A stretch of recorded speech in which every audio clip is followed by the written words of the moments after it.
Có những ngày bạn chẳng muốn nhấc mình ra khỏi giường, cơ thể thì mệt, tâm trí thì chán chường. Nhưng hãy nhớ, bạn không tập luyện chỉ để có một cơ thể đẹp. Bạn tập để trở nên mạnh mẽ hơn, cả về thể chất lẫn tinh thần. Mỗi giọt mồ hôi rơi xuống là một bước tiến gần hơn đến con người mà bạn muốn trở thành. Không cần tập thật nhiều, chỉ cần hôm nay tốt hơn hôm qua một chút là đủ rồi. Đừng đợi có động lực, hành động trước rồi động lực sẽ đến. Tập không phải vì đẹp, tập vì khi bạn khỏe, bạn làm chủ mọi thứ. Cơ thể bạn, bạn phải giữ. Cuộc đời bạn, bạn phải chiến.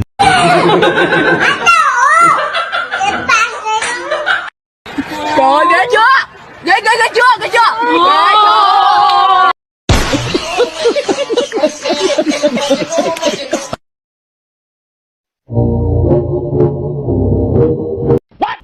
Damn!